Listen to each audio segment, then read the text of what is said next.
Just with the context of, हम सिर्फ इसके अंदर जो बेटा बातें करेंगे वो एम्पटी को लेके करेंगे, जो कि आपका 19 नवंबर को कंडक्ट होने के लिए जा रहा है। सीएसएस का जो स्क्रीनिंग टेस्ट है वो एक बैरियर लगाने की कोशिश कर रहा है कि आप लोग क्या करें, इसमें से मैक्सिमम लोग एक्सपेल आउट हों और आपके वो जो रिटर्न पार्ट है उसके अंदर कम लोग जाके बैठे, ठीक है। अब बेटा हम इसकी एक हैंडसम तैयारी करने की कोशिश कर रहे हैं, ठीक है। हम इसकी एक हैंडसम तैयारी करने की कोशिश करेंगे यहाँ पे। एक क्लास के अंदर हम जानेंगे कि आप लोगों के लिए वो कौन कौन सी बातें आपसे पूछ सकता है, ठीक है। साइंस को अगर ओवरऑल वैसे बेटा हम जानने की कोशिश करें तो साइंस के तो मल्टीपल डिसिप्लिन हैं आपके पास। आप इसके अंदर बायोलॉजिकल साइंसेस पढ़ रहे हैं, इसके अंदर बेटा आपने इन्वायरमेंटल साइंसेस को डिस्कस करना होता है, ठीक है। Science is all about getting information. Science आपके पास बेटा इंफॉर्मेशन को हासिल करने का नाम है। अब उसके अंदर हम जब जानवरों के बारे में आप स्टडी करते हैं तो उसको हम जोलॉजी कहते हैं। जब आप लाइफ के बारे में बेटा आप स्टडी करते हैं तो उसको हम बायोलॉजी कहते हैं। जब आप पौधों के बारे में स्टडी करते हैं तो उसको हम क्या कहते हैं, बॉटनी कहते हैं। तो हमारे पास तो मल्टीपल डिसिप्लिन्स है ना। आप में से कुछ लोग पढ़ के बैठे होंगे बेटा केमिस्ट्री को, कुछ लोगों का जो आपके पास ग्रेजुएशन है वो आप लोगों की फिजिक्स के अंदर होगी, कुछ एनवायरमेंटल साइंसेस को पढ़ रहे होंगे, कुछ लोग आपके इंजीनियरिंग बैकग्राउंड से होंगे, कुछ सोशल साइंसेस से होंगे। ऐसा ही है ना किरण आपके पास, ठीक है। तो बेटा आपके पास मल्टीपल डिसिप्लिन्स हैं, लेकिन इस क्लास के अंदर हम लोग जो डिस्कस करेंगे उन टॉपिक्स को डिस्कस करेंगे जो कि टोटली रिलेट करते हैं आप लोगों के साथ एवरीडे साइंस से। मतलब ये है कि एवरीडे साइंस मींस दैट कि हमने कुछ की जो कंसेप्ट्स हैं साइंस के वो यहाँ पे डिस्कस करने हैं, जो कि आपके एमपीटी के अंदर या किसी भी स्क्रीनिंग टेस्ट के अंदर हमेशा उसके फेवरेट टॉपिक्स रहते हैं। वो आपके जो बेटा फेवरेट टॉपिक्स हैं वो हमेशा उसका हमेशा आपके पास जो बायोलॉजिकल सेक्शन है, बायोलॉजिकल साइंस सेक्शन, वो हमेशा उसका one of the favourite subject आपके पास रहा है। बायोलॉजिकल साइंसेस के साथ बेटा वो आप लोगों के साथ डिस्कस करता है, इसमें ज्यादातर जो बातें वो डिस्कस करता है वो सेल बायोलॉजी करता है। अब इसके जो कॉम्प्लेक्स प्रोसेस हैं आपके पास, मैकेनिज्म्स हैं, वो तो हम कतई नहीं यहाँ पे पढ़ेंगे। ह्यूमन फिजियोलॉजी उसका आपके पास एक बेसिक आपके पास चीज है, ह्यूमन फिजियोलॉजी, ठीक है। उसके अलावा बेटा वो आप लोगों के साथ कुछ चीजें वो शेयर कर लेता है या आप लोगों से पूछ लेता है रिलेटेड टू द क्लासिफिकेशन।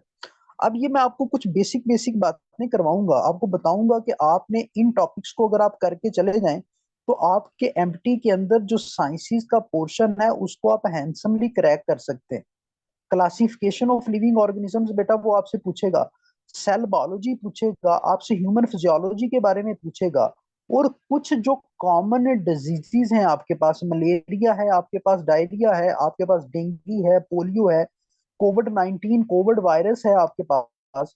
तो कुछ डिजीजेस के बारे में आपसे इंफॉर्मेशन वो पूछ लेगा, ठीक है। अब इसके साथ बेटा वो बेसिक केमिस्ट्री आपसे पूछ सकता है, बेसिक केमिस्ट्री। हम फिर यहाँ पे डिस्कस करते हैं कि the branch of science which deals with the study of animals is known as zoology।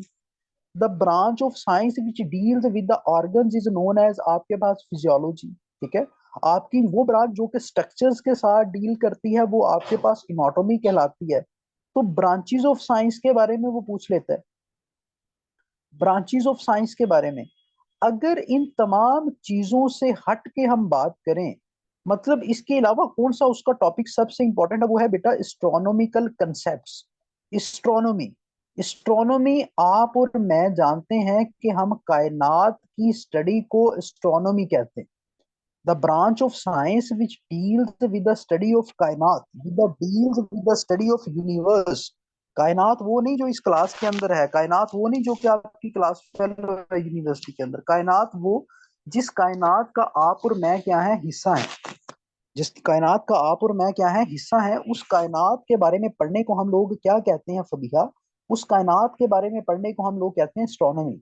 Astronomy क्या है, एस्ट्रोनॉमी का यूनिट क्या है, इसके अंदर सोलर सिस्टम कितने हैं, हमारे सोलर सिस्टम के कौन कौन से पार्ट हैं, सन क्या होता है, जमीन क्या है। ये कुछ चीजें आपकी सीधा सीधा हमने पढ़नी है इसके अंदर फिदा। इसके बाद आप लोगों के पास आता है बैलेंस डाइट का कंसेप्ट बेटा, जिसके अंदर आपके पास प्रोटीन्स हैं, जिसके अंदर बेटा आपके पास फातिमा कार्ब्स हैं, जिसके अंदर हमारे पास लिपिड्स हैं, और अलोंग विद डैट हमने यहाँ पे विटामिन का भी थोड़ा सा टच देखना है। विटामिन के बारे में भी हम यहाँ पे डिस्कस करेंगे, ताकि आपका जो मोस्ट पूछे जाने वाले सवालात हैं पेपर के अंदर उसको हम यहाँ पे डील कर सके। ठीक है, उसको हम डील कर सके।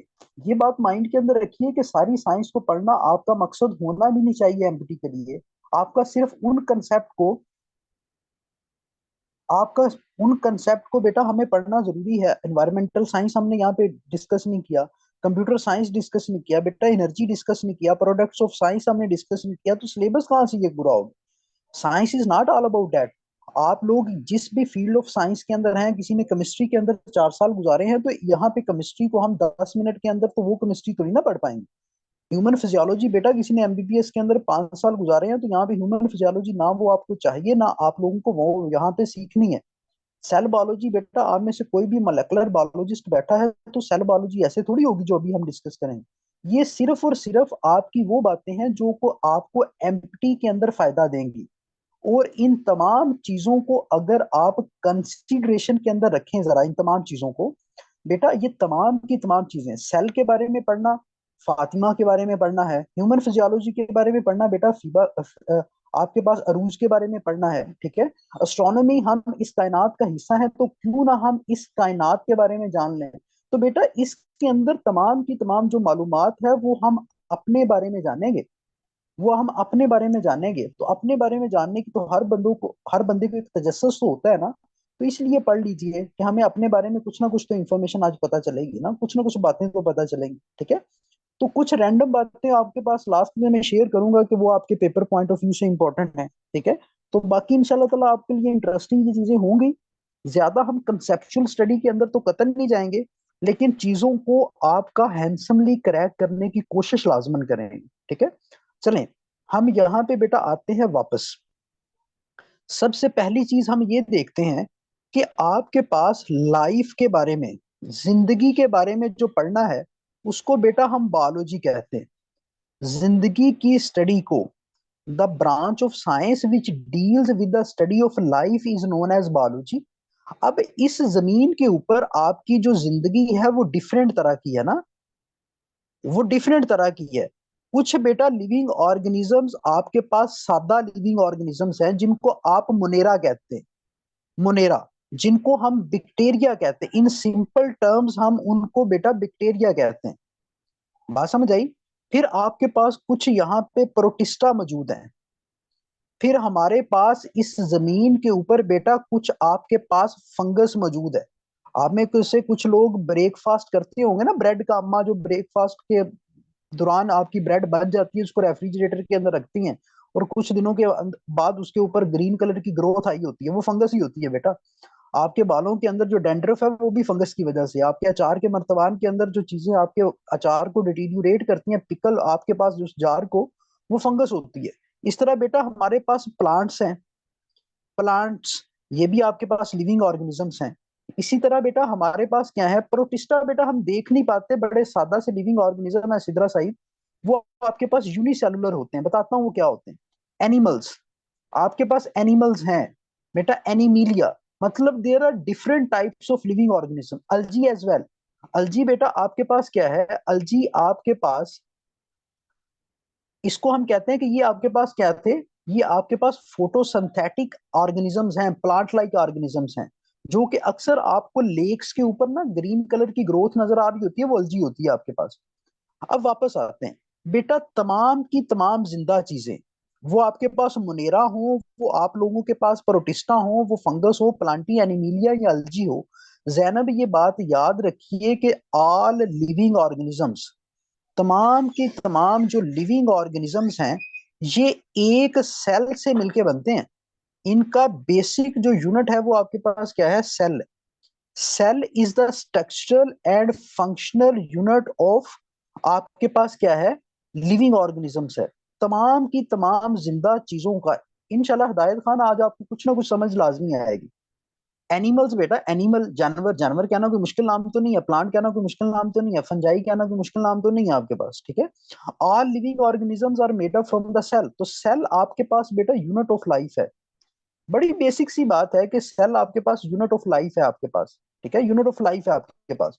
तमाम की तमाम चीजें आपके पास सेल से मिलकर बनी है। अगर आपके एमसीक्यूज के अंदर ये वो पूछ लेता है कि आपकी जिंदगी की बुनियादी इकाई क्या है, स्ट्रक्चरल एंड फंक्शनल यूनिट क्या है, तो आप सेल के बारे में बता देंगे ना। इसी तरह बेटा ये जो सेल है ना, ये दो तरह का आपके पास होता है। एक प्रोकैरियोटिक सेल होता है, एक आपके पास यूकैरियोटिक सेल होता है। One type of the cell is known as prokaryotic, another type of the cell is known as eukaryotic. अब प्रोकैरियोटिक सेल वो ये कहे कि मुझे वो बताओ कि आपके पास सेल जिसके अंदर न्यूक्लियस मौजूद नहीं होता, उसको बेटा हम प्रोकैरियोटिक सेल कहते हैं। ऐसे सेल्स जिनके अंदर न्यूक्लियस एब्सेंट होता है, उसको हम प्रोकैरियोटिक सेल कहते हैं। ऐसे सेल्स जिसके अंदर आपके पास न्यूक्लियस प्रेजेंट होता है, प्रेजेंस ऑफ न्यूक्लियस होती है। अब ये न्यूक्लियस किस बला का नाम है ये भी आपको पता चल जाएगा। अगर आप ये कहें कि आपके घर के अंदर एक पापा जान होते हैं, आपके घर का एक ऑटोनमस ऑर्गेनेली होती है, एक चौधरी होता है, तो वो बेटा सेल का आपके पास जो चौधरी है, जो ऑटोनमस ऑर्गेनेली है, वो आपके पास न्यूक्लियस होता है।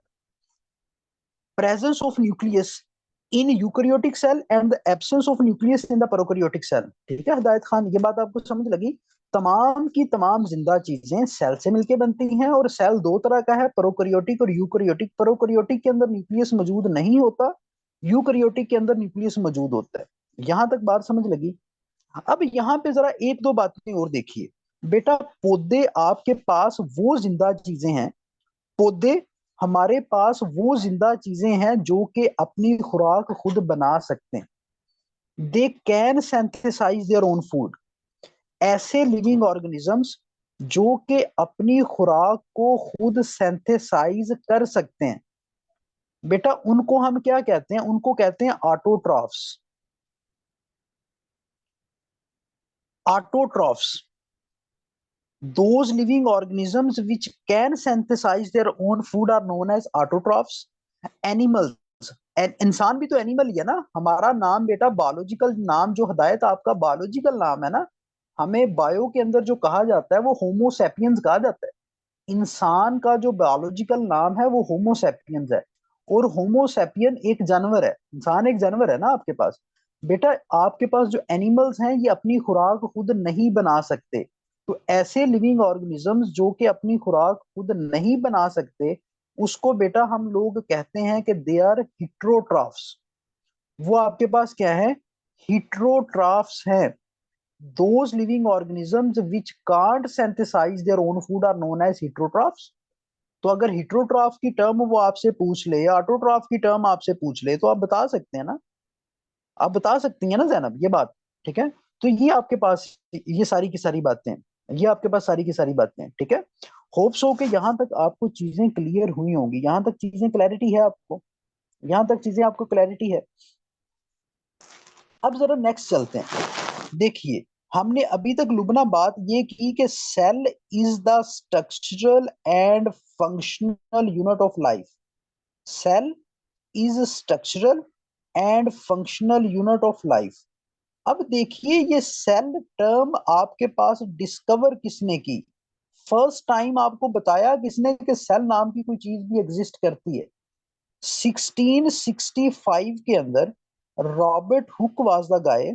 आपके पास एक रॉबर्ट हुक नामी बंदा था, उसने फर्स्ट टाइम आपके सेल टर्म को क्या किया? कोड किया। सेल टर्म को क्या किया? नोट किया। सेल टर्म को क्या किया? क्वाइन किया। रॉबर्ट हुक ने सेल की डिस्कवरी की 1665 के अंदर। फिर तमाम की तमाम जिंदा चीजें, all living cells are surrounded by, all living cells are surrounded by a membrane। तमाम बेटा सेल है ना आपके पास, एक चैम्बर है, एक चैम्बर है आपके पास।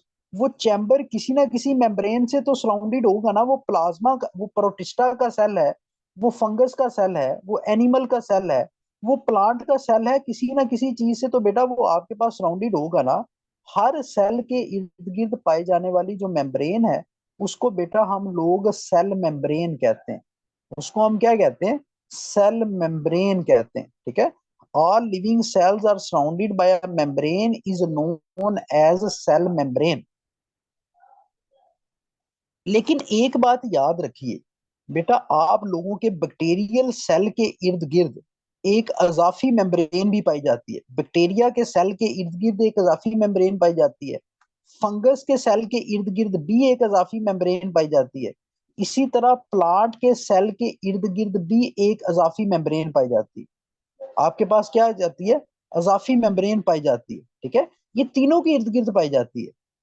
ये जो सेंटर वाली मेम्ब्रेन थी, ये वाली, इसको तो आपने सेल मेम्ब्रेन कह दिया। इसको भी आपने, ब्लैक वाली को सेल मेम्ब्रेन कह दिया। इसको भी आपने सेल मेम्ब्रेन कह दिया। अब जो ये एडिशनल मेम्ब्रेन है जो कि तमाम सेल्स के अंदर नहीं पाई जाती, एनिमल्स के अंदर नहीं पाई जाती, एनिमल्स के अंदर इसकी एब्सेंस होती है, इस मेम्ब्रेन को हम बेटा सेल वॉल कहते हैं। सेल वॉल एनिमल के सेल के इर्द गिर्द नहीं पाई जाती, बैक्टीरिया के सेल के इर्द गिर्द पाई जाती है। फंगस के सेल के इर्द गिर्द एक एडिशनल मेम्ब्रेन पाई जाती है। प्लांट के सेल के इर्द गिर्द भी एक एडिशनल मेम्ब्रेन पाई जाती है। अब बैक्टीरिया के सेल के इर्द गिर्द जो सेल वॉल पाई जाती है ना, ये पेप्टाइडोग्लाइकन से मिलकर बनती है। पेप्टाइडोग्लाइकन से, पेप्टाइडोग्लाइकन से, बस इतना, बस थोड़ा सा नाम याद कर लें ताकि आप पेपर के अंदर लिखना तो आपने है नहीं, सिर्फ टिक ही करना है ना, ठीक है। आपके पास क्या है? आपके पास cell wall of bacteria is made up from, MCQs है बड़ा अच्छा, कि आपके पास सेल वॉल ऑफ बैक्टीरिया किससे मिलके बनती है? पेप्टाइडोग्लाइकन से। फंगस की सेल वॉल बेटा किससे मिलके बनती है आप लोगों के पास? काइटन से, काइटन। इसी तरह जो प्लांट की सेल वॉल है, ये किससे मिलके बनती है? सेलुलोज से, सेलुलोज। तो ये तीन नाम आपने याद रखने हैं। इसके अंदर, इसके अंदर आपका एमसीक्यूज, अच्छे अच्छे एमसीक्यूज आपके छुपे हुए हैं। ये जितनी बातें आपको बता रहा हूँ, आपके अच्छे अच्छे एमसीक्यूज इन चीजों के अंदर छुपे हुए हैं। Bacterial cell wall is made up from peptidoglycan. आपके पास फंगस की जो सेल वॉल है वो काइटन से मिलके बनी है। आपके पास फातिमा जो प्लांट की सेल वॉल है वो किससे मिलके बनी है? वो सेलुलोज से मिलके बनी है। अब जरा नेक्स्ट चलते हैं। अब जरा हम नेक्स्ट बातें करते हैं। अब हम देखते हैं कि आप लोगों को ये बात किसने बताई कि तमाम की तमाम जिंदा चीजें सेल से मिलके बनती हैं और हर सेल के इर्द गिर्द एक मेम्ब्रेन पाई जाती है जिसको आप सेल मेम्ब्रेन कहते हैं। और आप लोगों को ये भी पता होगा कि आप लोग अगर यहाँ पे जिंदा बैठे हैं तो आपको पैदा करने वाले आपके माँ बाप भी जिंदा थे। जो लाइफ है बेटा, ये हमेशा प्री एग्जिस्टिंग लाइफ से निकलती है। ये तीनों की तीनों बातें हमें बताई गई, किसने बताई? ये तीनों की तीनों बातें हमें दो लोगों ने बताई। उनका नाम था श्लीडर एंड श्वान। मतलब ये है कि ये जो अभी तक की आपकी मोस्ट एक्सपेक्टेड बातें हैं, ये 1838 के अंदर शलीडन एंड शवान ने बताई हमें। और इस कंसेप्ट को हम सेल थ्योरी कहते हैं। इस कंसेप्ट को हम क्या कहते हैं? सेल थ्योरी कहते हैं। Cell theory was proposed by Matthias Schleiden and Theodor Schwann in 1838 and postulate उसके मैंने आपको बता दिया, ठीक है। बातें बेटा यही कि तमाम की तमाम जिंदा चीजें सेल से मिलके बनी हैं। आपकी तमाम की तमाम जो लिविंग सेल्स हैं वो आपके सेल मेम्ब्रेन से सराउंडेड हैं। और लाइफ हमेशा प्री एग्जिस्टिंग लाइफ से। बेटा शॉर्टकट क्या है? शॉर्टकट यही है कि हम जो चीजें यहाँ पे डिस्कस कर रहे हैं, आप एट लीस्ट इनको याद करके चले जाएं तो आपके जो 20 से 25 नंबर के साइंस से एमसीक्यूज आएंगे, ठीक है, तो वो आप लोग उसको कर पाएंगे। बेटा देखिए, आप लोग इसको उस सेंस के अंदर ना लीजिए कि आपने इनको रट्टा लगाना है। सिर्फ माइंड के अंदर तशबीह दीजिए, किसी चाचा के नाम से, किसी फुप्पो के नाम से, खाला के नाम से तशबीह देके सिर्फ माइंड के अंदर रिटेन रखिए जो 19 तारीख को जाके आपने टिक लगानी है वहां पे जाके, ठीक है। तो आल्दो के साइंस की टर्म्स तो मुश्किल होती हैं आपके पास, लेकिन ये है कि आप उनको सम हो किसी ना किसी चीज से मेमोराइज तो कर सकते हैं ना, रिलेट करके। लेकिन आसान बातें करके बताने की कोशिश कर रहा हूँ। अब जरा देखिए,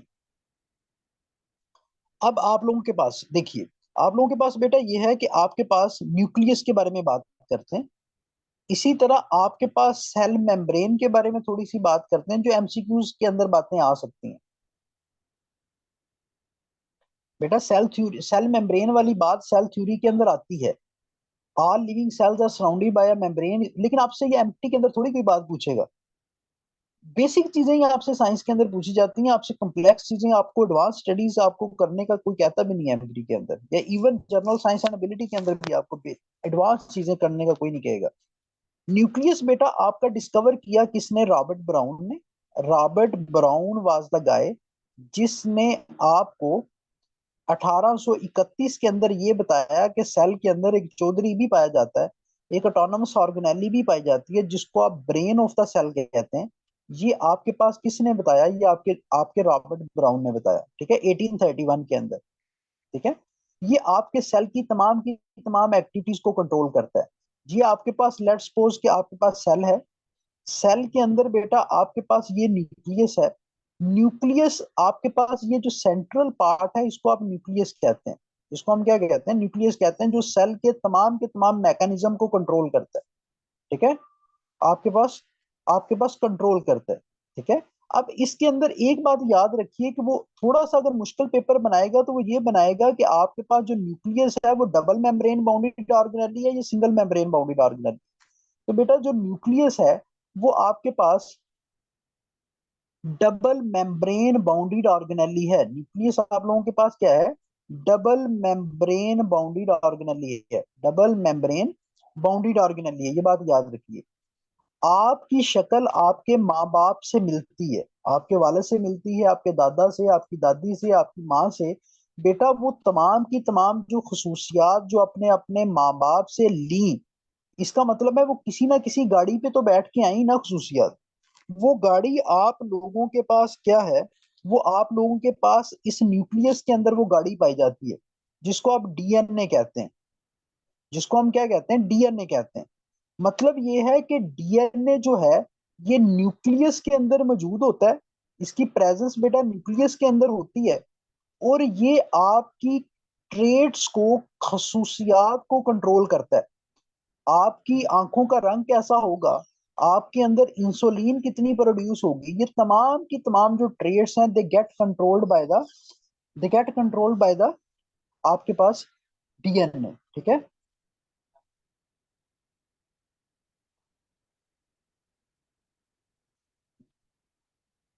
उसके बाद आप लोगों के पास ये क्या है? उसके बाद आपके पास बेटा ये है कि DNA abbreviate, deoxy ribo nucleic acid. Deoxy ribo nucleic deoxy ribo nucleic acid, ठीक है, इसको हम क्या कहते हैं? डीऑक्सी राइबो न्यूक्लिक एसिड कहते हैं डीएनए को, जो कि आपकी डिफरेंट ट्रेट्स को कंट्रोल करता है। ठीक है, डिफरेंट ट्रेट्स को कंट्रोल करता है। इसी तरह बेटा आपके पास एक लफ्ज मैंने यहाँ पे इस्तेमाल कर लिया, इंसुलिन का। इंसुलिन आपके खून के अंदर जो ग्लूकोज है उसको रेगुलेट करता है, ये भी एमसीक्यूज है। ग्लूकोज को जो रेगुलेट करती है प्रोटीन बेटा, वो आपके पास क्या है? वो इंसुलिन है। अब अब जरा मुझे ये बताइए कि आप सारे के सारे यहाँ पे हेल्दी लोग बैठे हैं, आपके जिस्म के अंदर जो अमाउंट ऑफ ब्लड है वो कितनी है? किसी को पता है? वो आप लोगों को पता है कि अमाउंट ऑफ ब्लड कितनी है इंसानी जिस्म के अंदर? अडल्ट ह्यूमन के अंदर जो अमाउंट ऑफ ब्लड है वो कितनी है? वो आपके पास कितनी है? आपके पास 5 to 6 लीटर। 5 to 6 लीटर एक एवरेज अडल्ट के अंदर आपके पास क्या होती है? आपके पास ब्लड होता है। अब इसी ब्लड के अंदर आपके पास दो चीजें होती हैं।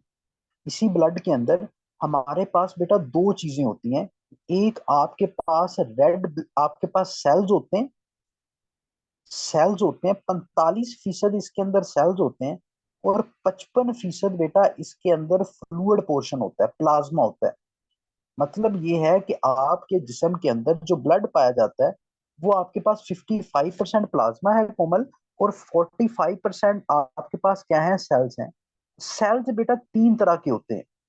एक आपके पास रेड ब्लड सेल्स, एक आप लोगों के पास वाइट ब्लड सेल्स, और आपके पास जो तीसरी तरह के सेल्स हैं जो कि नवाज शरीफ के अंदर भी कम थे, वो आपके पास प्लेटलेट्स है। There are 3 types of the cells, जो कि मिलके 45% ऑफ योर ब्लड बनाते हैं, और बाकी जो 55% है वो प्लाज्मा है, जिसके अंदर प्रोटीन साल्ट्स वगैरह होते हैं। ठीक है, अब जरा यहाँ पे फिर देखिए, फिर आपके लिए कुछ एमसीक्यूज ही लेके आ रहा हूँ। वो आपके पास बेटा ये है कि जो रेड ब्लड सेल्स हैं, इनका जो बायोलॉजिकल नाम है आपके पास, वो आपके पास है एरिथ्रोसाइट्स। इनको हम क्या कहते हैं? एरिथ्रोसाइट्स कहते हैं। इनका जो आपके पास लाइफ पीरियड है, ठीक है, लाइफ स्पैम है, रेड ब्लड सेल्स कितनी देर के बाद मर जाते हैं, वो 120 दिन है, 120 डेज। ये आपके पास वो वाहद यूकैरियोटिक सेल है जिनके अंदर बेटा न्यूक्लियस नहीं पाया जाता। ये ए न्यूक्लिएट हैं, इनके अंदर कोई भी न्यूक्लियस नहीं पाया जाता। इसी तरह आपके पास बेटा वाइट ब्लड सेल्स जो है, इनका आपके पास नाम क्या है? वाइट ब्लड सेल्स को बायोलॉजिकली हम ल्यूकोसाइट्स कहते हैं। इनको हम क्या कहते हैं? ल्यूकोसाइट्स कहते हैं। इनका लाइफ स्पैन 8 से 10 दिन होता है आपके पास, 8 से 10 दिन होता है, ठीक है। इसी तरह बेटा जो प्लेटलेट्स हैं, इनका जो बायोलॉजिकल नाम है आप लोगों के पास, ये थ्रोम्बोसाइट्स है। ये आपके पास क्या है? थ्रोम्बोसाइट्स। ये जो थ्रोम्बोसाइट्स हैं, इनका लाइफ स्पैन भी आपके पास 8 से 10 दिन ही होता है। और ये मेजरली हेल्प करते हैं किसके अंदर? आपके खून को क्लॉट करने के अंदर, ब्लड क्लॉटिंग के अंदर ये हेल्प करते हैं। व्हाइट ब्लड सेल्स बेटा इम्यूनिटी के अंदर हेल्प करते हैं, कुव्वते मदाफत के अंदर हेल्प करते हैं। Red blood cells transportation of oxygen के अंदर आपका हेल्प करते हैं। ये एमसीक्यूज के अंदर पूछी जाने वाली मोस्ट फ्रीक्वेंट बातें। No types of white blood cells आगे करने की जरूरत ही नहीं है आपको। ट्रांसपोर्टेशन ऑफ ऑक्सीजन के अंदर कौन हेल्प करता है? Red blood cells. एक प्रोटीन होती है जिसको आप हीमोग्लोबिन कहते हैं। रेड ब्लड सेल्स के अंदर हीमोग्लोबिन पाई जाती है, जो कि आपकी हेल्प करती है in the transportation of oxygen के अंदर आपको हेल्प करती है। ब्लड आपके पास क्या है? ब्लड आप लोगों बेटा आपके पास हुसैन, मुबर्रा हुसैन, व्हाइट ब्लड सेल्स की डिफरेंट बुक्स के अंदर डिफरेंट आपको रेंज दी जाती है। इसकी आपसे एमसीक्यूज वो पूछेगा नहीं, फ्यू डेज लिखा होता है। वो few days means that 8 to 10 days major books के अंदर बात लिखी होती है, ठीक है। अब जरा जरा ये देखिए, आपके पास जरा नेक्स्ट जरा ये देखिए, ठीक है। आप लोगों के पास क्या है? आप लोगों के पास हम अभी आ जाते हैं आपके पास किसके ऊपर? बेटा आप जो देखिए, सेल मेम्ब्रेन अभी रहती थी। सेल मेम्ब्रेन से एमसीक्यूज बाज बात आते। सेल मेम्ब्रेन बेटा आप लोगों की सबसे आउटर मोस्ट लेयर है, सबसे आउटर मोस्ट लेयर है, सबसे आउटर मोस्ट लेयर है। ये किस चीज से मिलके बनती है? ये प्रोटीन से मिलके बनती है, प्रोटीन से मिलके बनती है। सबसे ज्यादा प्रोटीन जिसके अंदर होती है 60 से 80%। फिर बेटा इसके अंदर लिपिड्स मौजूद होते हैं आपके पास 20 to 40%। अगर आपसे पेपर के अंदर ये वो पूछ लेना कि आप मुझे ये बताओ कि सेल मेम्ब्रेन की कंपोजिशन के अंदर कौन सा बायोमॉलिक्यूल सबसे ज्यादा इस्तेमाल होता है, तो आपने प्रोटीन्स को क्लिक करना है। सेकंड रैंक पे कौन सा इस्तेमाल होता है? लिपिड्स। आपके पास कार्बोहाइड्रेट्स भी इसके अंदर इस्तेमाल होते हैं, वो आपके पास क्या है? वो आपके पास ट्रेसिस की अमाउंट के अंदर है। अब दूसरी बात जरा ये लिखिए कि अगर किसी भी मटेरियल ने सेल के अंदर जाना है, तो वो बेटा कौन सी दीवार को क्रॉस करेगा? सेल मेम्ब्रेन की दीवार को क्रॉस करेगा। किसी भी मटेरियल ने सेल के अंदर जाना हो तो उसको हम कहते हैं एंडोसाइटोसिस। एंडो का मतलब इनसाइड, साइटोसिस का मतलब किसी चीज ने अंदर एंट्री लेनी है। किसी मटेरियल ने सेल से बाहर आना हो तो उसको हम एक्सोसाइटोसिस कहते हैं। एक्सोसाइटोसिस किसी भी मटेरियल का सेल से बाहर एग्जिट करना, ठीक है। ये आपके पास इसके स्ट्रक्चर को एक मॉडल एक्सप्लेन करता है, वो आपके पास क्या है? Fluid mosaic model. आपके पास सेल मेम्ब्रेन के स्ट्रक्चर को एक्सप्लेन करने वाला जो मॉडल है, वो आपके पास फ्लूइड मोज़ेक मॉडल है, ठीक है। ये आपके पास चीजें थी, ये आपके पास चीजें थी सेल मेम्ब्रेन के बारे में, ठीक है।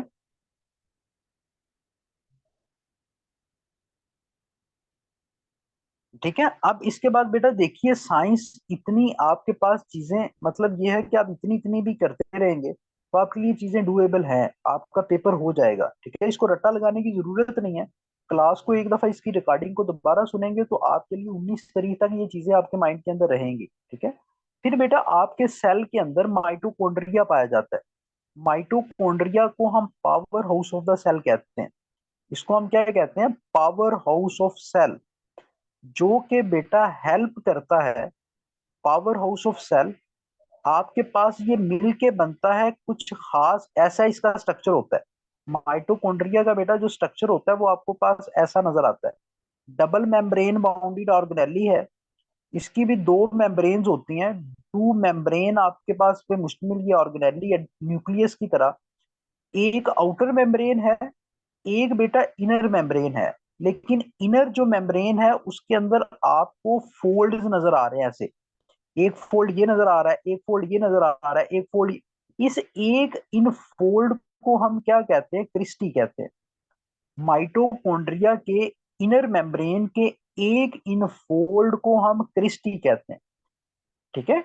अब ये हेल्प किसके अंदर करता है? आपके पास हेल्प किसके अंदर करता है बेटा? आपके जिस्म के अंदर सोर्स ऑफ एनर्जी ग्लूकोज है।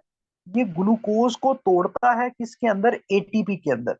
मतलब 5,000 वाले नोट को ये तोड़ेगा एक सिंगल सिक्के के अंदर, ताकि छोटी रकम आपके सेल के अंदर इस्तेमाल, मतलब कॉम्प्लेक्स एनर्जी को सिंपलर एनर्जी के अंदर तोड़ता है। इस रिएक्शन को हम कहते हैं सेलुलर रेस्पिरेशन। ग्लूकोज का एटीपी के अंदर टूटना, इसको हम सेलुलर रेस्पिरेशन कहते हैं। तो आप ये कह सकते हैं कि माइटोकॉन्ड्रिया सेलुलर रेस्पिरेशन के अंदर हेल्प करता है। सेलुलर रेस्पिरेशन के अंदर हेल्प करता है। ठीक है। एटीपी बेटा आपके पास क्या होता है? एटीपी आपके पास सिंपलेस्ट फॉर्म ऑफ एनर्जी है, जो कि एब्रीवेट करती है अडीनोसिन ट्राईफॉस्फेट को। अडीनोसिन ट्राईफॉस्फेट को ये आपकी क्या करती है? आपके पास एब्रीवेट करती है। ठीक है। अब जरा देखिए कि आपके सेल के अंदर या प्लांट के सेल के अंदर बेटा प्लास्टिड्स पाए जाते हैं, जिसके अंदर एक तरह के प्लास्टिड्स आपके पास क्लोरोप्लास्ट है। क्लोरोप्लास्ट खुराक, क्योंकि पौधे खुराक अपनी बना सकते हैं, हम खुराक नहीं बना सकते।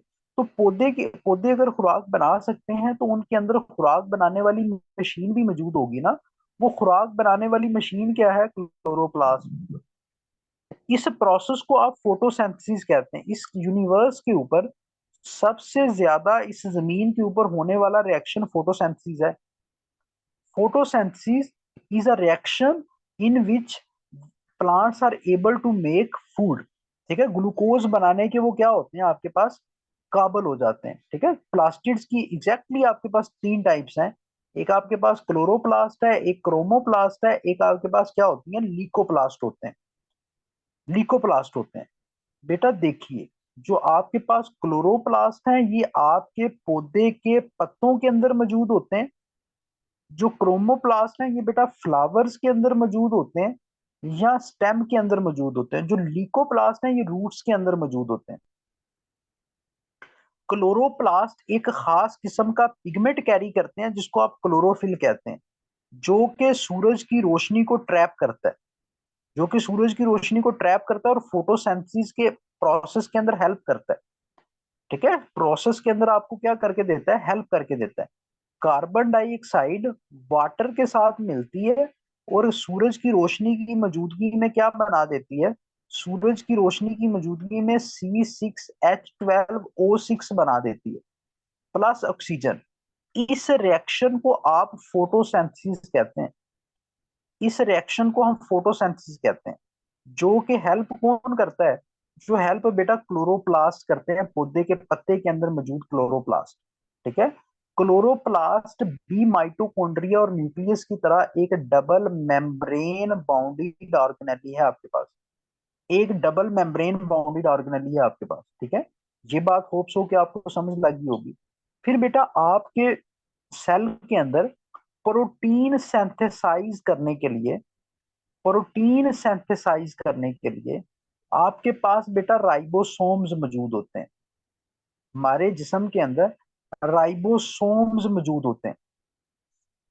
ये राइबोसोम्स प्रोटीन सिंथेसिस के लिए रिस्पॉन्सिबल है। अब प्रोकैरियोटिक सेल के इनका जो साइज होता है ना, यूकैरियोटिक सेल के अंदर पाए जाने वाले जो राइबोसोम्स हैं उनका साइज बेटा 80s होता है, 80s। प्रोकैरियोटिक सेल के अंदर जो राइबोसोम्स पाए जाते हैं उनका जो साइज है वो आपके पास कितना होता है, 70s। S stands for Svedberg. मतलब ये है कि आप अगर राइबोसोम के साइज को डिटरमिन करना चाहते हैं तो उसका साइज आपके पास क्या है, स्वेडबर्ग है। इसी तरह आपके जिस्म के अंदर आपके सेल को तोड़ने के लिए हमारे पास क्या होते हैं, लाइसोसोम्स होते हैं। इनको विलन ऑफ द सेल्स भी कहा जाता है। मतलब सेल की ब्रेकडाउन के लिए आपके सेल के अंदर मौजूद जो बदमाश हैं वो आप लोगों के पास क्या है, वो आप लोगों के पास लाइसोसोम्स हैं, जो कि सेल की ब्रेक डाउन करते हैं, सेल को तोड़ते फोड़ते हैं। ठीक है, ये आपके पास है। अब बेटा यहां तक बातें आपको क्लियर हुई, यहां तक बातें क्लियर हुई आपको। मतलब ये है कि हम उस तरह तो चीजों को ऑब्वियस ही बात नहीं कर सकते जिस तरह के हम एक सब्जेक्ट को पढ़ते हैं उसको हम 20 नंबर के एतबार से तैयार करते हैं, लेकिन एमपीटी के लिए ये आपका सेशन आपको बहुत हेल्प करेगा। ठीक है आयशा, विकास। अब बेटा जरा देखिए, आप एक और चीज को जरा देख के चलिए, वो आपके एम्प्टी पॉइंट ऑफ व्यू से क्या है। ठीक है, लाइसोसोम आपके सेल के अंदर जो चीजें आपके पास जो चीजें हैं आपके पास हैं जो कि अनयूजुअल चीजें हैं, वो आपके पास क्या है, वो आपके पास लाइसोसोम्स, जो कि आपके पास जितनी भी एक्स्ट्रा चीजें आप कह सकते हैं, जितनी भी आपके पास जो कि आपके सेल को नहीं चाहिए, जिनका लाइफ स्पैन पूरा हो चुका है, उसको मार देते हैं, लाइसोसोम्स मार देते हैं। उसके बाद आप लोगों के पास उसके बाद आप लोगों के पास क्या है, उस लोगों के पास आप लोगों के पास बेटा एक चीज आप देख लिए, विटामिन्स। आपके जिस्म के अंदर डिफरेंट बायोकेमिकल्स रिएक्शंस होते हैं। उन रिएक्शंस को पूरा करने के लिए उन रिएक्शंस को पूरा करने के लिए ना कुछ चीजों की आपको टाइनी अमाउंट के अंदर रिक्वायरमेंट होती है। ये है आपके पास ऑर्गेनिक मटेरियल्स ही, ऑर्गेनिक मटेरियल्स हैं, आप सब्जियां खाएं, आप फ्रूट खाएं, आप डेयरी प्रोडक्ट्स खाएं, ये बेटा आपके पास ऑर्गेनिक मटेरियल्स ही हैं जो कि टाइनी अमाउंट के अंदर रिक्वायर होते हैं ताकि आपके जिस्म के रिएक्शंस पूरे हो सकें। दो तरह के ये होते हैं, कुछ आपके पास वाटर सॉल्युबल होते हैं, वाटर सॉल्युबल विटामिन, और कुछ आप लोगों के पास होते हैं fat soluble vitamin. Fat soluble vitamin, बेटा आप लोगों ने नाम सुना होगा, आप लोगों ने नाम सुना होगा कि आपके पास विटामिन ए है, विटामिन डी है, विटामिन ई है, विटामिन के है। इनको हम फैट सॉल्युबल विटामिन कहते हैं, ए डी ई एंड के को। आपके पास जो वाटर सॉल्युबल विटामिन है ये आपके पास बी एंड सी है, ये आपके पास क्या है, बी एंड सी। अब इनकी जो आप लोगों के पास इनकी आप लोगों के पास जो आपको याद करना है पेपर पॉइंट ऑफ व्यू से, एक तो ये था कि which vitamin relates to the which type of the vitamin, fat soluble कौन सा है, वाटर सॉल्युबल कौन सा, ये एमसीक्यूज पूछा जा सकता है। या फिर आपसे वो ये पूछेगा कि मुझे ये बताइए कि लेट्स सपोज कि विटामिन ए है, ये आपके पास एक फैट सॉल्युबल विटामिन है, अगर इसकी आपके जिस्म के अंदर डेफिशिएंसी हो जाए तो इसके नतीजे में आपको बीमारी कौन सी होती है, तो ये आप लोग लिखेंगे। ठीक है, विटामिन ए की डेफिशिएंसी के नतीजे में आपको नाइट ब्लाइंडनेस होती है, आपको क्या होती है, नाइट ब्लाइंडनेस होती है। इसी तरह बेटा आपके पास विटामिन डी है, विटामिन डी की कमी की वजह से आपको कौन सी डिजीज होती है, विटामिन डी की वजह से आपकी जो बोन्स हैं वो डी फॉर्म कर जाती हैं, मतलब वीक हो जाती हैं, उसको हम कहते हैं रिकेट्स। ठीक है, रिकेट्स की बीमारी होती है बच्चों के अंदर। विटामिन ई की कमी की वजह से कौन सी बीमारी होती है, विटामिन ई की कमी की वजह से आपको कौन सी बीमारी होती है, विटामिन ई की कमी की वजह से हमारे पास अनीमिया, ठीक है, अनीमिया, अनीमिया की बीमारी आपके पास है। और विटामिन के जो कि पेपर पॉइंट ऑफ व्यू से सबसे इंपॉर्टेंट है मुनज्जा, वो आपके पास ये है कि विटामिन के को आप ब्लड क्लॉटर विटामिन भी कहते हैं। ब्लड क्लॉटर विटामिन, अगर किसी भी इंडिविजुअल के अंदर विटामिन के की कमी हो जाएगी तो उसके अंदर जो ब्लड है वो क्लॉट नहीं कर पाएगा, वो मुंजमद नहीं हो पाएगा, और उसकी कैजुअलिटी होने के चांसेस है by the excessive bleeding of the blood. ठीक है, excessive bleeding of the blood. ठीक है, तो ये आपके पास विटामिन, इसी तरह बेटा विटामिन आपके पास बी है, इसी तरह आपके पास विटामिन सी है। तो उनको भी आप लोगों ने रट्टा लगाना है। विटामिन बी की आगे फर्दर टाइप्स आपको नजर आएंगी। B1 है, B2 है, B3, B5, B7, B9, B11, 12, 13। तो आपको विटामिन सी की एक डिजीज आपको लाजमन याद रखनी है। वो आपके पास क्या है कि जिसके अंदर आप लोगों की जो स्किन है वो ब्रेक कर जाती है, जिसको आप स्कर्वे कहते हैं। Break down of the skin होती है विटामिन सी की कमी की वजह से, जिसको आप एस्कॉर्बिक एसिड भी कहते हैं, जिसको हम एस्कॉर्बिक एसिड भी कहते हैं। इनके केमिकल नाम है हर विटामिन का एक एक। तो वो आप सम अगर याद करना चाहें, रट्टा लगाना चाहें तो लगा लीजिएगा, ना भी लगाएं तो आप लोगों को इनके नतीजे में होने वाली डिजीजेस लाजमन याद होना चाहिए। ठीक है। आपके पास बेटा विटामिन के प्लेटलेट्स कैरी करते हैं, प्लेटलेट्स कैरी करते हैं, साथ में एक प्रोटीन भी इसके अंदर आपके पास रोल प्ले करती है जिसको फेब्रिनोजिन कहते हैं, फेब्रिनोजिन। ठीक है। तो ये भी आपके पास ब्लड क्लॉटिंग के अंदर हेल्प करती है। तो different parts of your body मिल के ही डिफरेंट फंक्शंस ऑपरेट करते हैं। ठीक है। तो ये आपके पास चीजें हैं। इसी तरह बेटा जरा देखिए, आपको वो नाम आप याद कर लीजिए, अगर आपकी आपकी मेंटल रिटेंशन पावर इतनी है तो आप ऑब्वियस ही बात याद कीजिए। अब आप लोगों को इसके अंदर बेटा चीजें करनी कौन कौन सी हैं। ठीक है। अगेन आपके पास रिपीट कर देता हूँ, cell biology, human physiology, classification के बारे में आपको बताया। अभी थोड़ा सा आपको बातें मैं बताता हूँ एस्ट्रोनॉमी के बारे में। एस्ट्रोनॉमी के अंदर काफी पोटेंशियल है आपके एम्प्टी पॉइंट ऑफ व्यू से। बेटा एस्ट्रोनॉमी हम कहते हैं यूनिवर्स के बारे में पढ़ने को, study of universe. Vitamin, vitamin का तो मैंने बता दिया, डिजिटल मार्केटर, विटामिन बता दिया आपको। ठीक है। स्टडी ऑफ यूनिवर्स, विटामिन आपके पास वो टाइनी अमाउंट के अंदर इस्तेमाल होने वाले ऑर्गेनिक मटेरियल्स जो कि आपके बायोकेमिकल रिएक्शंस के लिए जरूरी होते हैं। विटामिन बी के बारे में नहीं बताया बेटा, विटामिन आपके पास या विटामिन बी आपके पास, विटामिन बी आपके पास ना मल्टीपल फॉर्म्स के अंदर पाए जाते हैं। विटामिन जैसे आपके पास B1 है, जिसके नतीजे में आपके पास एक डिजीज होती है जिसके अंदर आपका जो हार्ट है दे गेट वीकर। ठीक है। वो आपके पास वीक हो जाता है। ठीक है। इसी तरह B2 है आपके पास, इसी तरह B3 है हमारे पास, इसी तरह बी आपके पास 5 होता है।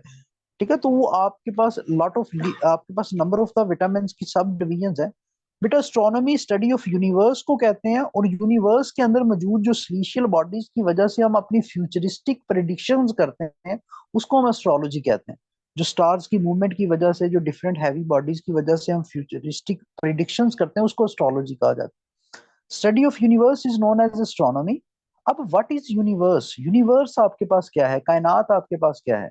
कायनात बेटा कहते हैं आपके पास टोटल सम ऑफ एवरीथिंग को, जितनी भी चीजें आपके पास पाई जाती हैं वो आपको नजर आती हैं या नजर नहीं आती। ठीक है। वो आपके पास तमाम की तमाम चीजें आपके पास मैटर से मिलके बनती है ना। तो we can simply say that कि जितना भी मैटर आपके पास मौजूद है उसको आप यूनिवर्स कहते हैं। उसको हम क्या कहते हैं, यूनिवर्स कहते हैं। Matter plus energy is known as universe. और यूनिवर्स के बारे में पढ़ने को हम क्या कहते हैं, एस्ट्रोनॉमी कहते हैं। ठीक है। अब देखिए कि आपकी कायनात की उम्र कितनी है, यूनिवर्स की बेटा एज कितनी है। अगर यूनिवर्स की एज की हम बात करें तो वो आपके पास 13.7 बिलियन ईयर्स है। नो जैनब, आपके पास 4.5 नहीं है, वो 13.7 बिलियन ईयर्स है यूनिवर्स की एज।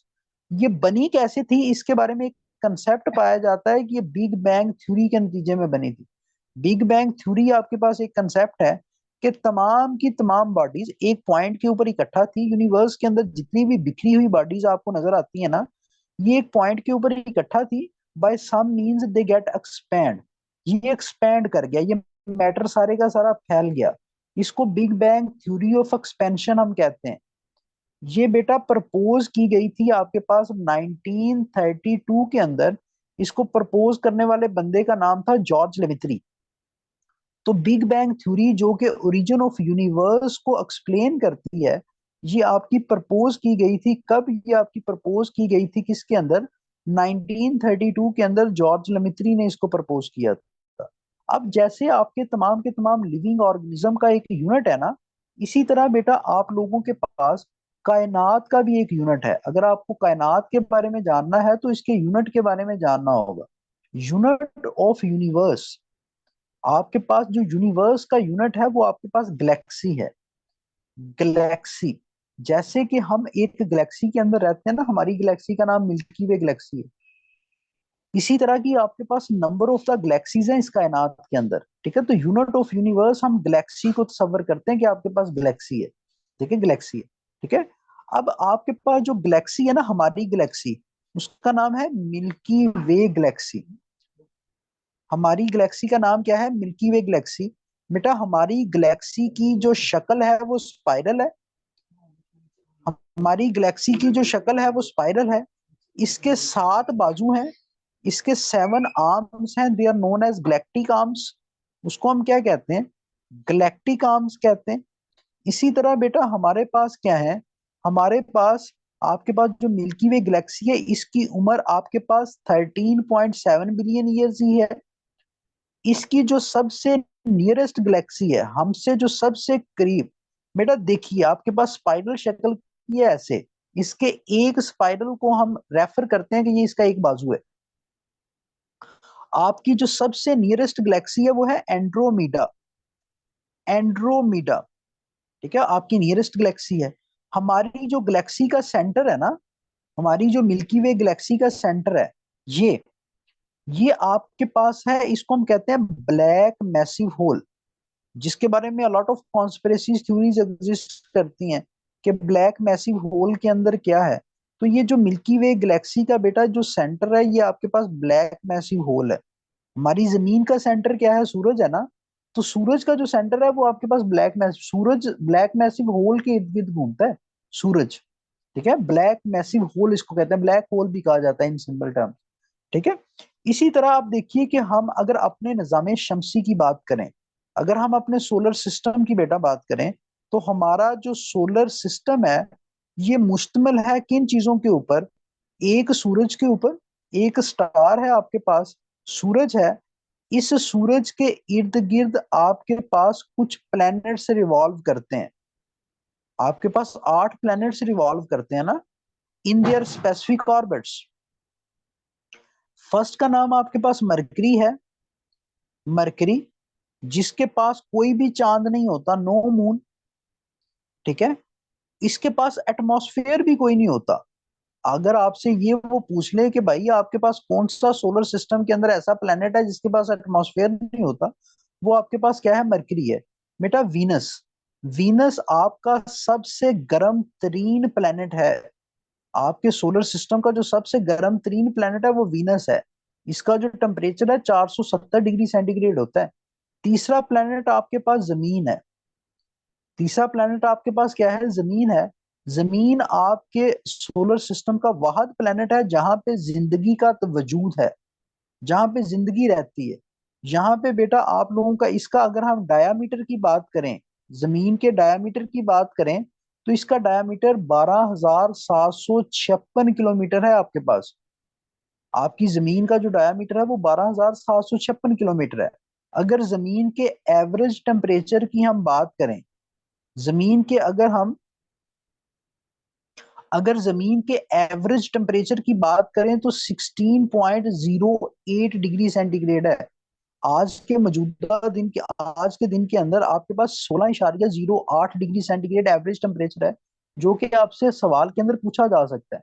बेटा हमारी जमीन का जो रोटेशन पीरियड है, जिसके नतीजे में दिन और रात बनते हैं, वो 23 घंटे, 23 आवर्स 56 मिनट एंड 4 सेकंड है आपके पास, इसको याद कर लें।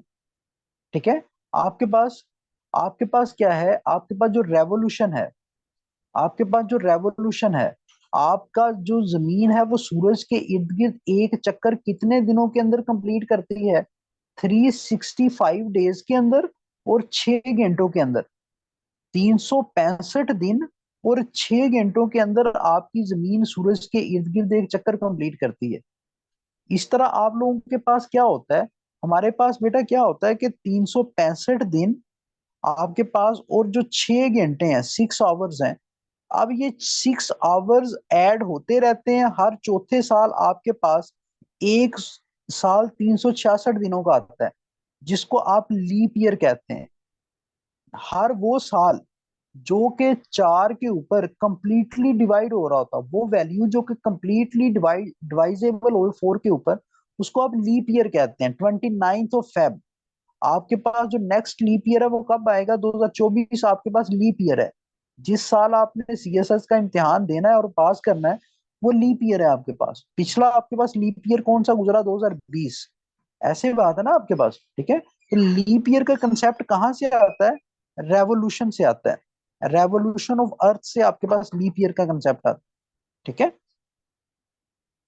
अब आप लोगों के पास जरा देखिए एक बात और देखिए कि हमारी जमीन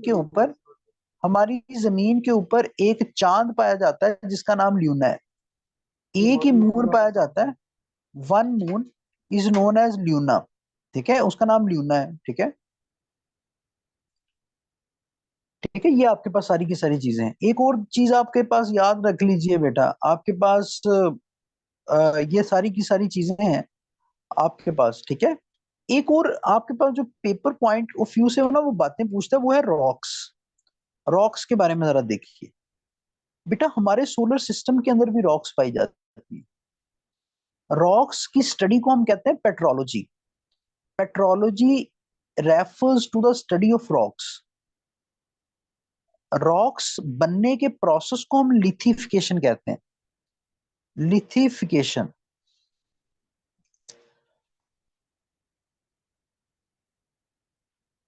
5 मिनट वेट करें बस। लिथिफिकेशन हम कहते हैं, रॉक मेकिंग प्रोसेस को हम क्या कहते हैं? लिथिफिकेशन कहते हैं। रॉक्स के छोटे छोटे टुकड़ों को हम सेडिमेंट्स कहते हैं। रॉक्स के टूट एक बड़ी रॉक है ना, वो छोटी रॉक्स के अंदर अगर टूट गई है, तो ये जो बड़ी रॉक्स छोटी रॉक्स के अंदर टूटी हैं, इन टुकड़ों को तो हम सेडिमेंट्स कह रहे हैं। इस प्रोसेस को हम क्या कहते हैं? इस प्रोसेस को बेटा हम कहते हैं weathering. Weathering is a process of break down of the rocks. इसको हम वेदरिंग कहते हैं।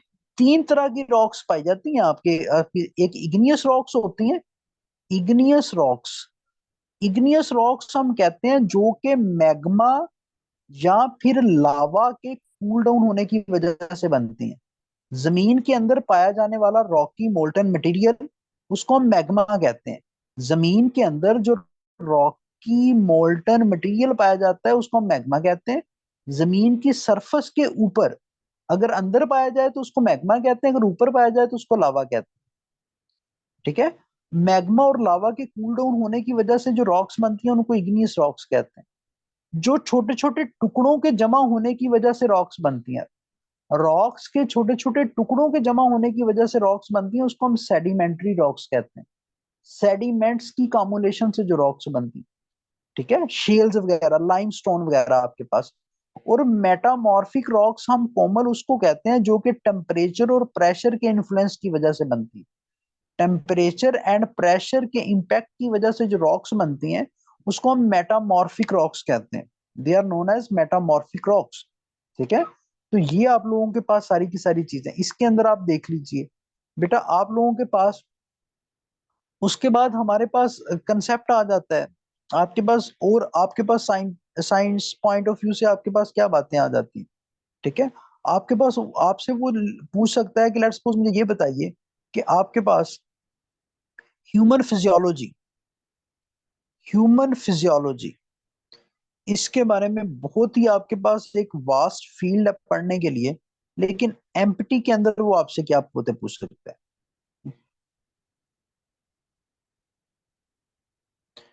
इग्नियस रॉक्स हैं आपके पास डॉक्टर मरियम, आपके पास सेडिमेंट्री रॉक्स हैं, मुतगैयर चट्टानें हैं, आछी चट्टानें हैं और तयदार चट्टानें हैं, ठीक है। इन तीनों के बनने का प्रोसेस आपके पास क्या होता है? डिफरेंट होता है। तीनों के बनने का प्रोसेस आपके पास क्या होता है? डिफरेंट। ह्यूमन फिजियोलॉजी के अंदर बेटा आपको ये जानना है कि आपके लेट्स सपोज कि आपका डाइजेस्टिव सिस्टम है, फिजियोलॉजी कहते हैं किसको है? आपके पास फिजियोलॉजी हम कहते हैं किसको है? फिजियोलॉजी कहते हैं किसी भी इंसान के नॉर्मल स्टेट के अंदर अगर ऑर्गन्स को पढ़ा जाए, उसके स्ट्रक्चर्स को पढ़ा जाए, तो आपके पास क्या है? आपके पास उसको फिजियोलॉजी कहते हैं। देखिए सेल्स मिलके क्या बनाते हैं? टिश्यूज। टिश्यूज बेटा मिलके आपके पास ऑर्गन्स बनाते हैं, ऑर्गन्स मिलके आपके पास ऑर्गन सिस्टम बनाते हैं, और ऑर्गन सिस्टम मिलके इंसान बनता है। आपके पास इंडिविजुअल बनता है। तो अगर हम किसी भी ऑर्गन के फंक्शन को पढ़ें, किसी भी ऑर्गन के स्ट्रक्चर एंड फंक्शन को पढ़ें, तो उसको हम फिजियोलॉजी कहते हैं। अगर इंसानों के पढ़ें तो उसको हम क्या कहते हैं, आपके पास ह्यूमन फिजियोलॉजी कहेंगे। उसको हम क्या कहेंगे, ह्यूमन। देखिए इंसान के अंदर अब आपके पास डाइजेस्टिव सिस्टम है, इंसान के अंदर बेटा अब आपके पास रेस्पिरेटरी सिस्टम है, रेस्पिरेटरी सिस्टम है, इंसान के अंदर आपके पास इम्यून सिस्टम है। तो डिफरेंट सिस्टम आपके पास क्या करते हैं, एक्ट करते हैं। डिफरेंट सिस्टम्स क्या करते हैं, एक्ट करते हैं आपके पास ये सारी की सारी चीजें हैं। ठीक है। अब डाइजेस्टिव सिस्टम के अंदर जो आपके पास बेसिक पार्ट है, वो आपके पास है दांत, उसके बाद जुबान है। ठीक है। बाकी आपके पास उसके अंदर फेरिंक्स है, उसके अंदर आपके पास क्या है, एसोफेगस है, स्टमक है, छोटी आंत है, आपके पास बेटा क्या है, बड़ी आंत है। ठीक है। इन तमाम चीजों को पढ़ना आपके पास ह्यूमन फिजियोलॉजी है। किसी भी इंसान के अंदर आपके पास जो नंबर ऑफ द आपके पास क्या है, लेरिंग्स नहीं है, लेरिंग्स आपके पास रेस्पिरेटरी सिस्टम का पार्ट है। किसी भी इंसान के अंदर जो टोटल नंबर ऑफ टीथ होते हैं वो कितने होते हैं, टोटल टीथ कितने होते हैं, टोटल दांत कितने होते हैं, 32। ऊपर वाले जबड़े के ऊपर 16 दांत होते हैं और नीचे वाले जबड़े के ऊपर भी 16 दांत होते हैं। अपर जा को आप बायोलॉजी की जुबान के अंदर मैग्जीला कहते हैं, और जो बेटा आपके पास लोअर जा है उसको हम मैंडिबल कहते हैं, मैंडिबल कहते हैं। ठीक है। 16 ऊपर हैं, 16 नीचे हैं। जो फ्रंट वाले 4 दांत होते हैं ना उनको हम इंसीजर्स कहते हैं, इंसीजर्स। 4 दांत यहाँ पे, 4 यहाँ पे, इसका मतलब है कि इंसीजर्स आपके पास 8 होते हैं। पेपर के अंदर वो ये पूछेगा कि इंसानी जिस्म के अंदर इंसीजर्स की तादाद बताइए। इसी तरह बेटा कैनाइंस की तादाद आपसे पूछ सकता है, कैनाइंस की तादाद आपके पास 4 होती है। प्री मोलर्स की तादाद पूछ सकता है, वो आपके पास 8 होती है, वो आपके पास 8 होती है। और मोलर्स की तादाद आपके पास कितनी होती है, 12 होती है। जी आपसे पास क्लासिफिकेशन पूछ सकता है। इसी तरह हमारी जो बॉडी है, हमारा जो जिस्म है, उसका जो सबसे बड़ा ऑर्गन है, largest organ of human body, वो आपके पास स्किन है। हमारा जो सबसे लार्जेस्ट ऑर्गन है वो बेटा आपके पास क्या है, वो आपके पास स्किन है। ठीक है। अगर हम अपने इंटरनल लार्जेस्ट ऑर्गन की बात करें तो वो आपके पास लीवर है, जिसको चीफ कमिस्ट भी कहते हैं हमारी बॉडी का। ठीक है। चीफ कमिस्ट भी कहा जाता है क्योंकि ये मैक्सिमम फंक्शन ऑपरेट करता है। लार्जेस्ट इंटरनल ऑर्गन लीवर है, और ओवरऑल जो लार्जेस्ट ऑर्गन है वो आपके पास क्या है, वो आपके पास स्किन है। अगर हम अपने नॉर्मल बॉडी टेम्परेचर की बात करें, अपने जिस्म के नॉर्मल बॉडी टेम्परेचर की बात करें, तो वो आप लोगों के पास 37 डिग्री है। 37 डिग्री आपके पास डिग्री सेंटीग्रेड आपका नॉर्मल टेम्परेचर है। ठीक है। अगर अपने जिस्म के अंदर टोटल हड्डियों की बात करें तो वो 206 हैं। Total number of the bones की बात करें वो 6 हैं। अगर हम टोटल मसल्स की बात करें तो बेटा वो आपके पास 640 से ज्यादा है, मोर देन 640 है। मोर देन आपके पास क्या है, 640 है। अगर आप अपने जिस्म के अंदर पाए जाने वाली सबसे बड़ी हड्डी की बात करें, लॉन्गेस्ट बोन की बात करें, तो वो आपके पास क्या है, फीमर है। वो आपके पास क्या है, फीमर बोन है। अगर सबसे छोटी हड्डी की बात करें तो वो स्टेप्स है, वो आपके पास क्या है, स्टेप्स। सबसे जो शॉर्टेस्ट आपके पास यही आपके पास पेपर के अंदर यही बातें आपसे पूछेगा, इससे नेक्स्ट वो बातें नहीं पूछेगा। ठीक है। इसी तरह बेटा वो आपके पास ये पूछ लेता है कि लेट्स सपोज मुझे ये बताइए कि आपके दिमाग का सबसे बड़ा हिस्सा कौन सा है, तो वो बेटा सेरिब्रम है। आपके दिमाग को कौन सी लेयर प्रोटेक्ट करती है, ये largest part of the brain है, largest part of the brain है आपके पास। ठीक है। ऑफ ब्रेन, ब्रेन आप लोगों के तमाम एक्टिविटीज को कंट्रोल करता है। ठीक है। उसके अलावा अगर वो आपसे ये पूछ ले कि आप मुझे ये बताएं कि आपके जिस्म के अंदर सबसे बड़ी आर्टरी कौन सी है, जो कि खून को आपके जिस्म से दूर लेके जाती है, आपका दिल है ना, दिल से जो आपका ब्लड अवे जाता है वो रस्तों के जरिए जाता है ना, उसको आर्टरी कहते हैं। ये मैंने व्हाट्सएप वाला दिल बनाया, आपके पास उसका नाम है एओर्टा। आपके दिल की तरफ जो खून लेके आती है बेटा उसको हम क्या कहते हैं, उसको हम कहते हैं आपके पास वेन। और सबसे बड़ी वेन का नाम आपके पास क्या है, वेना कावा। नहीं बेटा पल्मोनरी वेन नहीं है आपके पास, वेना केवा। पल्मोनरी वेन वो वेन है पल्मोनरी आर्टरी और वेन आपके पास वो है जो कि आपके क्या पास क्या करती हैं, आपके पास अ, देखें, आपके दिल का जो ताल्लुक होता है ना वो लंग्स के साथ होता है। लंग्स तक ब्लड के सेकंड चैम्बर से जो खून लंग्स तक जाता है, वो आपके पास कौन लेके जाता है, वो आपके पास पल्मोनरी आर्टरी लेके जाती है। ठीक है, पल्मोनरी आर्टरी लेके जाती है। और लंग्स से अगेन जो आपके दिल तक खून आता है वो पल्मोनरी वेन लेके आती है। ठीक है, तो ह्यूमन फिजियोलॉजी से बिल्कुल बेसिक बेसिक बातें आपने याद करनी है, बिल्कुल बेसिक सी बात। ठीक है, आई थिंक कि आप लोगों के लिए एक दफा मैं फिर रेपिटेशन के अंदर बातें लेके चला जाता हूँ। आपने बेटा सेल बायोलॉजी के ऊपर फोकस करना है, आपने ह्यूमन फिजियोलॉजी इसको नहीं छोड़ना। ह्यूमन फिजियोलॉजी को इतनी डिटेल से नहीं करने बैठ जाना कि मींस डैट के बाकी तमाम की तमाम चीजों को न दे पाए। क्लासिफिकेशन को आपने करना है। उसके अलावा बेटा आप सम हो देखिए इसके अंदर आप लोग विटामिन वाला टॉपिक। ठीक है, आपके पास अगर बायोलॉजिकल कंसेप्ट आपके क्लियर हैं तो बायो मॉलिक्यूल्स को लाजमन देख लीजिए। ठीक है, मतलब ये है कि प्रोटीन्स आपको कितनी एनर्जी देते हैं। प्रोटीन्स आपको बेटा 4.1 कैलोरीज एनर्जी देते हैं। अगर 1 ग्राम ऑफ प्रोटीन आप लें तो आपको इतनी मिलती है। अगर आप कार्ब्स लें तो बेटा आपको 3.9 कैलोरीज एनर्जी मिलती है 1 ग्राम से। अगर लिपिड्स लें तो आपको 9.1 मिलती है। अगर आप लिपिड्स लें तो 9.1 कैलोरीज एनर्जी मिलती है। तो ये बातें आप सामो याद कर लेनी। ठीक है, अब यही आपके पास सारी की सारी चीजें हैं। ठीक है, साइंस को जितना हम एक्सपैंड करते जाएंगे ये आपके पास एक्सपैंड होती जाएगी। आप पिछले 2 सालों के बाद पेपर ले लीजिए एमपीटी के। उसके बाद आप लोग क्या करें कि जो बिग बुक है आपके पास स्टडी रिवर की, उसको ले लें। साइंस पोर्शन साइंस पोर्शन को एक मुनासिब सी आप इसके ऊपर तैयारी करें तो ये आप लोगों आपके लिए चीजें क्लियर हो जाएंगी सारी की सारी। ठीक है, किसी भी स्टूडेंट का यहाँ तो कोई सवाल है तो पूछें।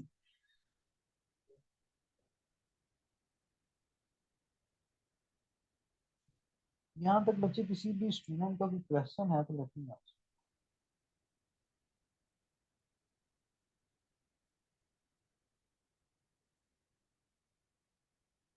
बेटा साइंस बहुत मजे की चीज है। इसके अंदर तो एक तजस्सुस हमेशा रहता है कि हम अपने बारे में जान रहे होते हैं। लेकिन ये है कि साइंस को थोड़ा सा समझने के लिए ना टाइम की चीजें रिक्वायर्ड होती हैं। लेकिन यहाँ पे हम समझ तो नहीं रहे, हम तो वो कहते हैं ना कि आपका टाइम पास कर रहे हैं इन टर्म्स ऑफ एम्पटी, ताकि आपके तमाम के तमाम चीजें आपके पास क्या हों कि हम इसको कर सकें। बेटा पता नहीं है, मैं फ्यूचर प्रिडिक्शंस तो नहीं कर सकता एम्पटी को कर सकते हैं या नहीं।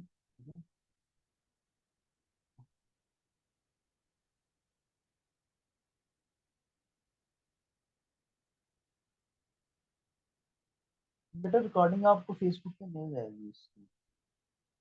सोर्सेज करने की जरूरत नहीं है, सोर्सेज आपके सेम सेम ही होते हैं।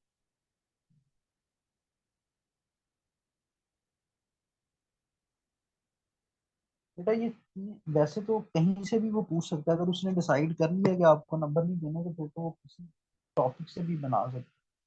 लेकिन ये है कि मेजरली वो एस्ट्रोनॉमी पूछेगा, ब्रांचेज ऑफ साइंस पूछेगा, रॉक्स के बारे में पूछेगा, क्लासिफिकेशन, सेल बायोलॉजी और ह्यूमन फिजियोलॉजी के बारे में पूछेगा।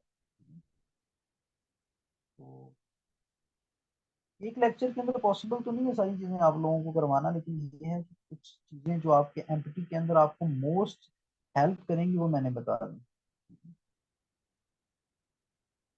बेटा आपके पास जो जनरल नॉलेज का पोर्शन है वो 50 नंबर का आता है, जिसके अंदर आपके पास करंट अफेयर्स भी होता है, जिसके अंदर पाक अफेयर्स भी होता है, जिसके अंदर आपके पास साइंस भी होती है। तो साइंस आपके पास अप्रोक्सीमेटली को 12 to 18। ठीक है, आपके पास क्या 12 to 18 मार्क्स का आपके पास साइंस पोर्शन होता है। लेकिन वो मतलब ये है कि उसके अंदर वो कम्प्लेक्सिटी लेवल इतना नहीं रखता। देखिए ये डिपेंड कर रहा होता है आपकी क्रैमिंग पावर के ऊपर, आपकी मेंटल रिटेंशन के ऊपर। अगर आप चीज़ों को रटा लगा सकते हैं तो आप लोग इसको कर लीजिए, जितनी चीज़ें आप कर सकते हैं बेहतर है।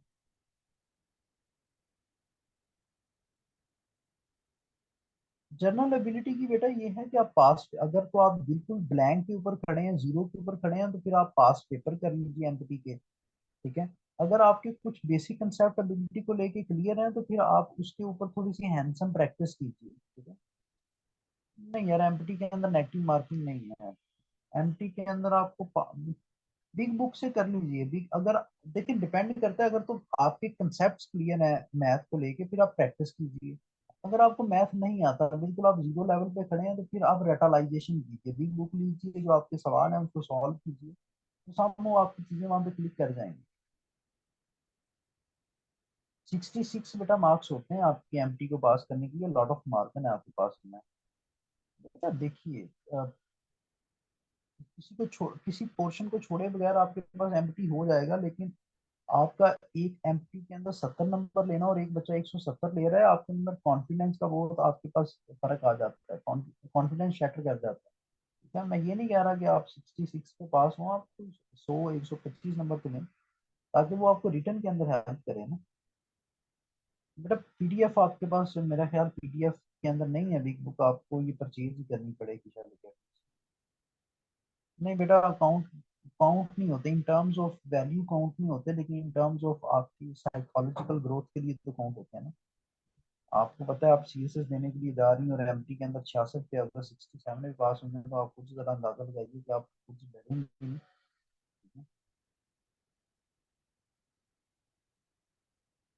साइंस से रिलेटेड बेटा आप कोई सवाल पूछिए, साइंस से रिलेटेड अगर आपको कोई सवाल। साइंस से रिलेटेड अगर आप लोगों की क्वेश्चन है, तो वो आप मेरे से पूछिए। ओके बेटा, अपना बहुत सारा ख्याल रखिए। साइंस को 18, नहीं बेटा यूट्यूब चैनल नहीं है मेरा। एफ, फेसबुक पे ही आपको मिल जाएगा, स्टडी फीवर की वेबसाइट पे ये वाला lecture। अब बेटा आप लोगों के पास ये है कि इसको तसल्ली के साथ बिल्कुल कूल एंड काम रह के बेटा आप लोगों ने क्या करना है, आपने टैकल करना है। थोड़ा सा सोच के करेंगे तो आपके पास एमटी हो जाएगी। अगर इसके ऊपर रश करेंगे, इसको चीज़ों को मिसमैनेज वे के अंदर करेंगे, तो फिर आपके लिए जी आपके पास बहुत ज़्यादा मुश्किल होगी। अल्लाह पाक आपको कामयाब करे करे, बाकी इंशाल्लाह ताला कभी ना कभी फिर मुलाकात होगी आपके किसी प्लेटफॉर्म से, या किसी आपकी सीरीज की तैयारी के हवाले से। ठीक है, तो अपना बहुत सारा ख्याल रखिए। अल्लाह हाफिज़।